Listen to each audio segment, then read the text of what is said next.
Welcome back to another video. In this video, we'll be talking about the science of a powerful mindset. So if you're interested in that, definitely stick around. All right, so if you watch my other videos about metabolism or movement, now we're going to be talking about mindset. Mindset's one of the most powerful aspects of pretty much anything that you do in your life. It controls and dictates every single action that you take in this physical reality, and sometimes even in the spiritual reality as well. But in our context right now, to achieve alpha health, how do we actually make that happen? Right, so the way we break it down in the core M3 is obviously we know that there's movement, metabolism, and mindset. Those three things are fundamental in every single aspect of your life. And if you were to put them into let's just say you were making a supplemental drink, you put your little protein, you put your other powders, but imagine the powders to be movement, metabolism, and mindset. You mix it up into an elixir, you drink it, you have optimal health. Now, easier said than done, but let's take a look at what mindset actually consists of. If you were to break it down, it consists of your rest rituals and your rise rituals. What do you do right when you go to sleep, and what do you do when you wake up in the morning? And that's so foundational to understand, because the majority of us have a pretty bad sleep hygiene, has a pretty bad what time they wake up in the morning. And so we want to make sure we establish the baseline before we can actually move further. So in this video, we want to talk about just the overall global aspect of it. And then as future videos progress, you'll get deeper and deeper into each aspect of mindset. The first is rest ritual.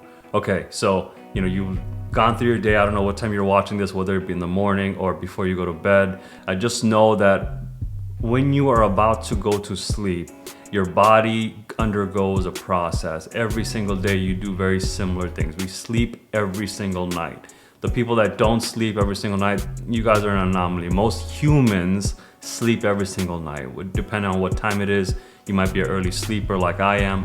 Try to go to sleep around 9 p.m. But a lot of people try to go to sleep at 12, 1, 2 in the morning. Some are really like night owls that stay up for long periods of time. I know how they do it, but again, it's not very productive. And some of you might come back at me saying, yo, but I'm so productive at that time. You can say whatever you want. I've lived a whole life where I've done every single variation of sleeping, and I found to be that when I don't sleep overnight, like when I pull all-nighters, it's a very destructive habit that I've been creating. Now for you, it might be working for you, but let's just see how long. You show me a picture of how you look. Tell me you don't. If you look amazing, then you might have found some other alternative way to live, but most people will look like shit when they sleep very, very little, and they sleep very, very late. Our body is designed to work with the circadian rhythm of the sun, right? When the sun goes up, we should wake up. When the sun goes down, we should try to go into rest mode because our body needs to recover. Understanding that, let's just assume that you want to pursue a path of sleeping at a more optimal time at night. Whether it be 8, 9, 10, that's a pretty good amount of time. And you want to have anywhere between 6 to 8 hours of real sleep. Okay, now understanding that the rest ritual really consists of 2 hours before you actually go to bed. It's really important that you psychologically and mentally prepare yourself, like, okay, what are you going to be doing when you actually go to bed? Are you going to be going to bed, eating some snacks on the bed? Are you going to go to the bed, pull out your laptop and start working? Are you going to go ahead and watch some YouTube videos? What are you going to be doing? You're going to be scrolling through social media. These are the types of thoughts that you're going to be sort of injecting inside your mind before you actually go to sleep. And we all know when we go to sleep, we're actually going to be dreaming about the things we just saw. So are you providing yourself positive influences in your sleep, or are you providing negative influences that will perpetuate the negative thoughts that you might be having from prior days, and et cetera, et cetera? So it's super critical. And what we want to leverage is your sleep hygiene. Your sleep is super duper important in the sense that, I don't know if you know, what ends up happening is right when you're about to go to sleep, you go and undergo something called a hypnagogic state. It's that transitional period where you're sort of a little bit off, right? Almost like hypnosis, where you want to transition into sleep mode. So we want to make sure that time is properly allocated. You implant the thoughts that you want to be thinking about throughout that whole night. So when you do wake up, you start manifesting those things as well. I know it's getting a little new agey, but think about it this way, right? Wherever your awareness goes, wherever your energy goes, awareness goes, right? So that's why we need to make sure that both your awareness and your energy is aligned to what you want to achieve. So the mindset's going to be all about that. Okay, next up is going to be your rise ritual. When you do wake up, what are the things you're doing? We really leverage the two neuroscience. So we do something called functional neuroscience at Alpha, right? We want to leverage your ability, your body's ability to do things in a certain way, and we want to do it our way. We want to leverage it for our use case, right? We talk about so many different tools and techniques in metabolism. Fasting is one of them, right? There's so many other tools and techniques, but in the sense of neuroscience, we want to focus on your reticular activating system and your default mode network.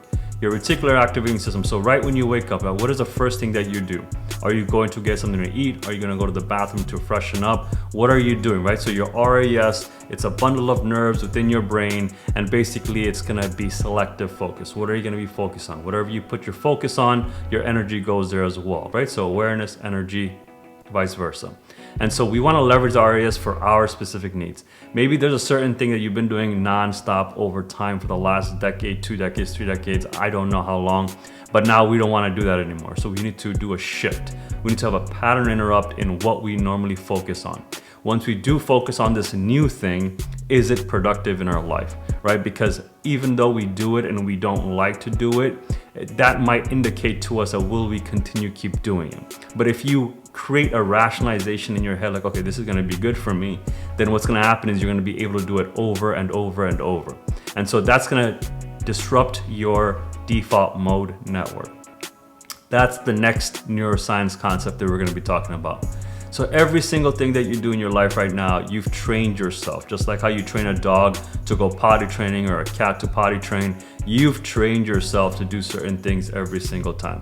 You know that, okay, when you want to go eat lunch and you want to go eat In-N-Out, you've trained yourself to go wait on the line for 30 minutes, get your burger, your fries, your milkshake, and then after you get it, you consume it. That's a habit, it's a behavior that you've trained yourself. That's your default mode network.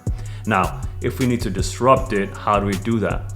First would be our RAS. We need to shift our mind to focus on something different than what we normally focus on. So instead of you going to In-N-Out to get that burger, hamburger, French fries, and milkshake, maybe you want to go ahead to Mendocino Farms. It's a more healthier variation of sandwiches and salads and et cetera, right? So you shifted it. You go there, and now it's going to be critical that you actually enjoy this process, because if you don't enjoy it, if it seems tedious, you're going to be less likely to do it. So which is why it's easier to find something that you enjoy versus you hate it and you've tried it in the past, you still hate it, and you can't find any way to like it, and it's just going to get worse and worse.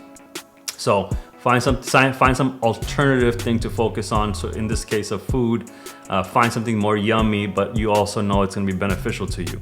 I had that same exact situation this past weekend, right? I've been craving Chinese food for so damn long. I'm actually originally from New York, and in New York, you have a Chinese restaurant every single corner of the blocks. And so when I was, I was a little under the weather, so I was like, okay, I'm gonna order something. I'm gonna order something from Uber Eats, and I was looking through it.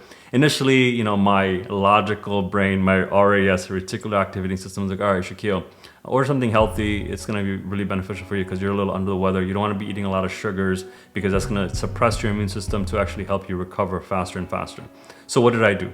I ended up freaking looking through the menu. I put the stuff in my cart, and then when I was about to check out, I was like, you know what, forget it. Maybe a little later. I don't want to buy from here. Okay, fast forward maybe an hour, and then like boom, something like my RAS, my reticular activating, my selective focus came Chinese food. Chinese food came in my mind. I'm like, all right, I'm frantically searching for Chinese food, and guess what? I found a bunch of Chinese restaurants. I found things I like to eat. One was called Wacky Wok, apparently in Venice, in Los Angeles. Then I was like, okay, I put stuff in my cart. I'm like, okay, good. So I had enough food, and then I was about to check out, but then I was like, yo, you do realize that every single time that you eat this, you feel like shit. You will have leftovers. You will want to eat it, but you will always feel like shit. So that's when I had a real reality check, right? So what do I do at that point? Do I do what I know is going to be bad for me? Do I pursue my default mode which is get that Chinese food, eat that Chinese food, feel like shit, and then eat it again, feel like shit, and then eventually move on with my life? Or do I take the alternative approach and actually get something that's gonna be beneficial for me? I know it will taste good because I've tasted in the past, but it's also gonna be benefiting me, and I can disrupt this pattern that I've built. Fortunately, I can say this in this video, is that I've actually ordered Mendocino Farms that day. So I was able to get my quinoa and avocado salad and also a Peruvian steak sandwich, which was fantastic, to be honest. So overall, great strategy that I pursued. So this ties in what we've been talking about, right? Your RAS, your reticular activating system, but what is your focus on? My focus was on Chinese food, but then I realized that that should not be my focus, and I switched it over to something that should be my focus. And then my default mode network was like, okay, go ahead and eat Chinese food because that's what you're used to. It's just flashbacks of like decades worth of experience of you eating Chinese food, but then I had to disrupt it, which I did. I ended up getting it, I ate the food, and now I'm no longer like, okay, I have to eat Chinese food, none of that. I've disrupted it, which is amazing.